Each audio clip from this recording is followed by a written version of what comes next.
परिचय। प्रिया, क्या तुम बता सकती हो कि इनमें से कौन सी चीजें किस समुच्चय के अंतर्गत आती हैं? हाँ, ये बहुत आसान है। स्टैम्प स्टैम्पों के समुच्चय में आती है। पेंसिल पेंसिलों के समुच्चय के अंतर्गत आती है। और यह सिक्का सिक्कों के समुच्चय के अंतर्गत आता है। दीदी, ये समुच्चय क्या है? सोनाली, क्या तुम इन 3 संग्रहों को देख सकती हो? ये समुच्चय हैं। लेकिन आप इन्हें समुच्चय कैसे कह सकती हो दीदी? समुच्चय वस्तुओं का एक संग्रह है जिसमें कुछ न कुछ समानता होती है। आओ, मैं तुम्हें समुच्चय के बारे में और अधिक समझाती हूँ।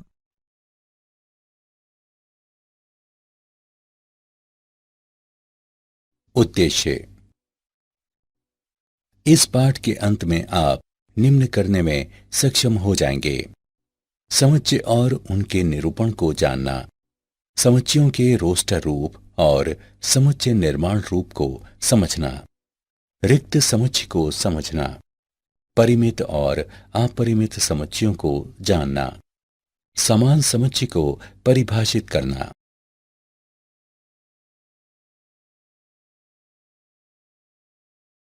समुच्चय और उनका निरूपण। एक समुच्चय वस्तुओं का संग्रह है जिसमें कुछ न कुछ समान होता है अथवा एक नियम का अनुसरण करता हो। उदाहरणार्थ, सिक्कों का समुच्चय। 13 से 15 वर्षों के आयु के समूह में लड़कियों का समुच्चय। समुच्चय की वस्तुओं को उसका अवयव कहते हैं।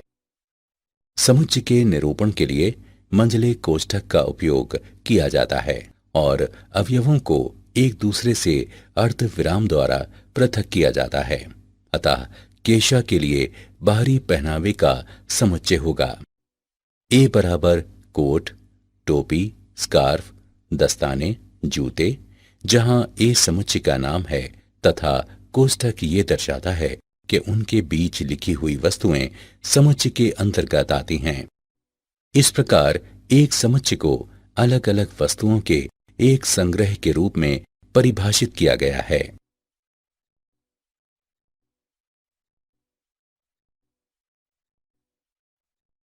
समुच्चयों का निरूपण। समुच्चयों को साधारणतः अंग्रेजी वर्णमाला के बड़े अक्षरों से प्रदर्शित किया जाता है। एक समुच्चय के अवयवों को साधारणतः अंग्रेजी वर्णमाला के छोटे अक्षरों द्वारा प्रदर्शित किया जाता है।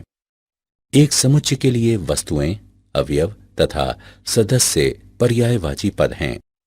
उदाहरणार्थ, कैपिटल ए एक समुच्चय है और ए उसमें एक अवयव है। अर्थात जब हम कहते हैं कि एक अवयव ए एक समुच्चय है, कैपिटल ए के अंतर्गत है, तब हम इसे प्रदर्शित करने के लिए ग्रीक प्रतीक एप्सिलॉन का उपयोग करते हैं। एप्सिलॉन वाक्यांश के अंतर्गत आता है, इसको निर्दिष्ट करता है। तथा अगर एक समुच्चय के भीतर कुछ ना हो तब हम इस प्रतीक का उपयोग करते हैं, तो इसका मतलब है से संबंधित नहीं है। उदाहरण, समुच्चय कैपिटल ए है 1 2 3। आप देख सकते हैं कि 1 कैपिटल ए के अंतर्गत आता है जबकि 5 कैपिटल ए के अंतर्गत नहीं आता। गणित में कुछ समान समुच्चय निम्न हैं। समुच्चयों के निरूपण की विधियां। एक समुच्चय को निरूपित करने की 2 विधियां हैं: रोस्टर या सारणीबद्ध पद्धति और समुच्चय निर्माण पद्धति। रोस्टर पद्धति। रोस्टर पद्धति समुच्चय के सभी अवयवों की सूची है। अवयवों को अर्धविराम द्वारा पृथक किया जाता है तथा मंझले कोष्ठक के भीतर लिखा जाता है। मंझला कोष्ठक ये सूचित करने के लिए लगाया जाता है कि इनके बीच लिखे गए अवयव उस समुच्चय के अंतर्गत आते हैं। आओ किसी समुच्चय को रोस्टर पद्धति में प्रदर्शित करने के कुछ उदाहरण देखते हैं। R बराबर A, E, I, O, U। G बराबर 0, 1, 2, 3, 4, 5, 6, 7, 8, 9। T बराबर सोमवार, मंगलवार, बुधवार, गुरुवार, शुक्रवार। समुच्चय निर्माण पद्धति एक सामान्य पद्धति है जिसे नीचे समझाया गया है। समुच्चय निर्माण पद्धति में अनुलंब पट्टी को हमेशा इस तरह है कि के रूप में पढ़ा जाता है।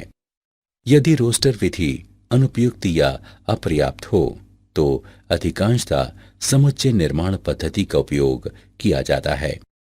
उदाहरणार्थ, x इस तरह है कि x 6 से छोटा है और x जो कि एक गणनीय संख्या है सभी 6 से छोटी गणनीय संख्याओं का एक समुच्चय है। नोट करें कि 1, 2, 3, 4, 5 की तरह ये समान समुच्चय है।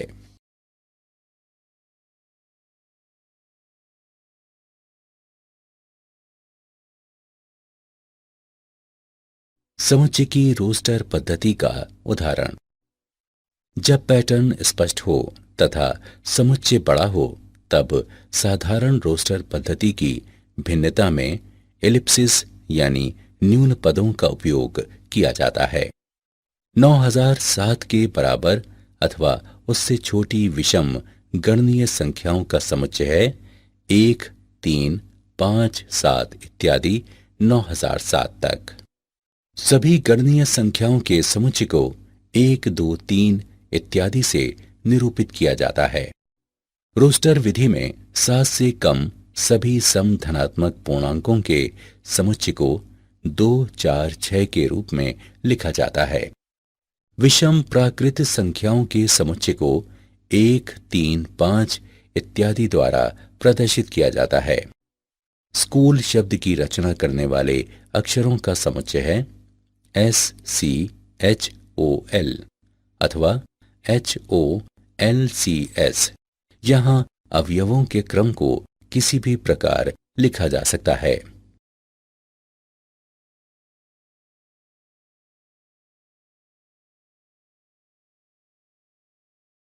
समुच्चय की समुच्चय निर्माण पद्धति का उदाहरण। सभी x का समुच्चय इस तरह है कि x 0 से बड़ा हो। सभी x का समुच्चय इस तरह है कि x 11 के अतिरिक्त कोई भी संख्या है। सभी x का समुच्चय इस तरह है कि x 5 से कम कोई भी संख्या है।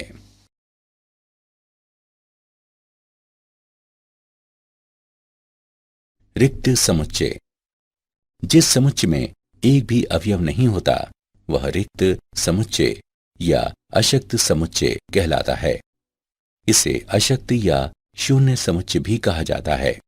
रिक्त समुच्चय को इन प्रतीकों द्वारा निरूपित किया जाता है। उदाहरण, a बराबर 2, 6, 8 और b बराबर 3, 5, 7। माना कि c समुच्चयों a और b के प्रतिच्छेदन को दर्शाता है, तब c बराबर एक शून्य समुच्चय है क्योंकि दो समुच्चयों के बीच कोई भी अवयव समान नहीं है। चलिए एक उदाहरण को हल करें। मापांक 6x - 7 + 10 बराबर 0 को हल करें। हल। चरण 1, मापांक 6x - 7 + 10 बराबर 0। चरण 2, मापांक 6x - 7 बराबर -10 जो सत्य नहीं है दोनों पक्षों से 10 घटाने पर। चरण 3, अतः हल एक शून्य समुच्चय है।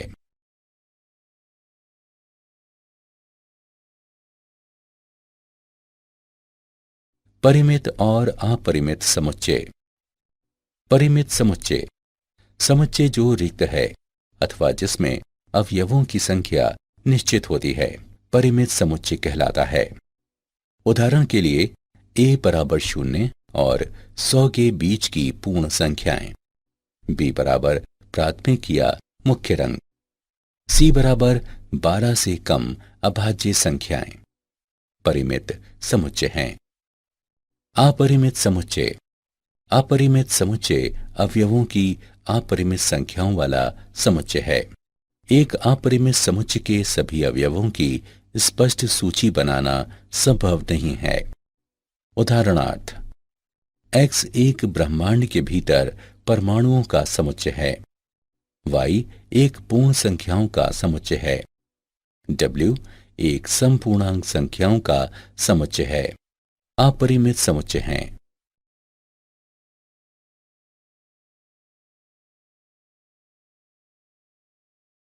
समान और असमान समुच्चय। दो समुच्चय p और q समान कहलाते हैं यदि उनमें वास्तव में समान अवयव हों तथा हम p बराबर q लिखते हैं। अन्यथा समुच्चयों को असमान कहते हैं तथा हम लिखते हैं कि p और q बराबर नहीं है।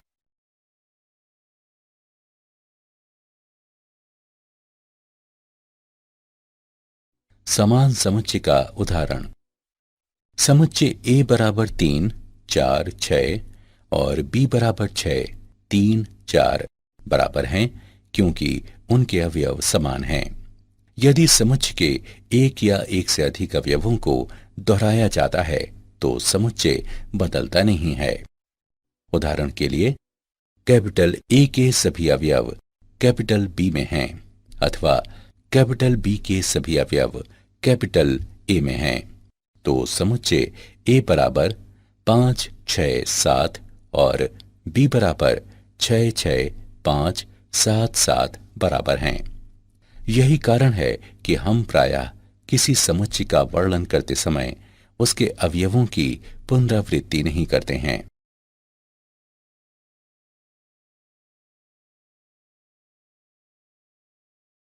क्या आप जानते हैं समुच्चय तथा समुच्चय की सैद्धांतिक अवधारणाओं के मामले में लगभग सभी गणितीय अवधारणाएं अब स्पष्ट रूप से परिभाषित हैं।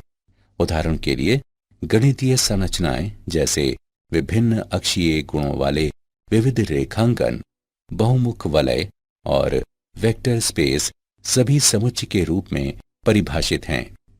समतुल्यता और क्रम संबंध गणित में सर्वव्यापी हैं तथा संबंधों के सिद्धांत पूरी तरह से समुच्चय के सिद्धांतों पर आधारित हैं।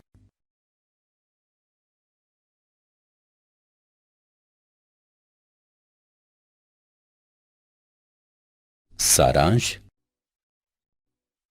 आइए हमने जो कुछ सीखा है उसे संक्षेप में दोहराएं। समुच्चय एक अच्छी तरह से परिभाषित वस्तुओं का संग्रह है। एक समुच्चय जिसमें कोई अवयव नहीं है उसे रिक्त समुच्चय कहा जाता है। एक समुच्चय जिसमें अवयवों की संख्या निश्चित होती है उसे परिमित समुच्चय कहा जाता है। अन्यथा समुच्चय अपरिमित समुच्चय होता है। दो समुच्चय A और B को एक समान कहा जाता है यदि उनके अवयव वास्तव में एक समान हों।